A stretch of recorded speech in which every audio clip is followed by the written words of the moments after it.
விஷால் ஹீரோவா நடிச்சிருந்த ஆக்ஷன் படத்தில் நடிச்சதன் மூலமா தமிழ் திரையுலகில் அறிமுகமானவங்க தான் நடிகை ஐஸ்வர்யா லட்சுமி. இந்த படத்துக்கு அப்புறம் இவங்க ஜெகமே தந்திரம் படத்துல தனுஷுக்கு ஜோடியா நடிச்சிருந்தாங்க. அதுக்கப்புறம் பொன்னியின் செல்வன் படத்துல பூங்குழி கேரக்டர்ல நடிச்சு அசத்தி இருந்தாங்க. இந்த படத்துக்கு அப்புறம் இவங்களுக்கு பட வாய்ப்புகளும் குவிய ஆரம்பிச்சது.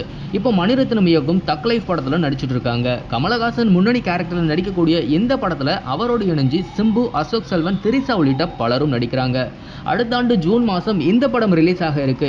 இந்த படத்துல ஐஸ்வர்யா லட்சுமி முக்கியமான ரோல்ல நடிக்கிறாங்க. 34 வயசாகும் இவங்க இன்னமும் திருமணம் செஞ்சுக்காமலேயும் இருக்கிறாங்க. அது மட்டும் இல்ல, இப்போதைக்கு நான் திருமணம் செஞ்சுக்க போறது இல்லைன்னு அறிவிச்சிருந்தாங்க. 25 வயசா இருக்கும்போது திருமணம் செய்யக்கூடிய ஆசை இருந்துச்சுன்னும், ஆனா இப்போ திருமணமானவங்க சந்தோஷம் இல்லாம இருக்கிறத பார்க்கும்போது தனக்கு திருமணம் செஞ்சுக்க விருப்பம் இல்லைன்னு சொல்லியிருக்காங்க. முன்னதா இவங்களும் அர்ஜுன் தாஸும் இருக்கக்கூடிய போட்டோ இணையத்துல வெளியாகி வைரலான நிலையில இருவரும் காதலிக்கிறாங்க அப்படிங்கிற வதந்தியும் பரவ ஆரம்பிச்சது. ஆனா அதை இவங்க 2 பேருமே மறுத்துட்டாங்க. இந்த மாதிரியான இன்ட்ரெஸ்டிங்கான சினிமா நியூஸ் பத்தின அப்டேட்டுகளை நீங்க உடனுக்குடன் தெரிஞ்சுக்கணும்னா மறக்காம நம்ம சினி மாடல் சேனலை சப்ஸ்கிரைப் பண்ணிக்கோங்க.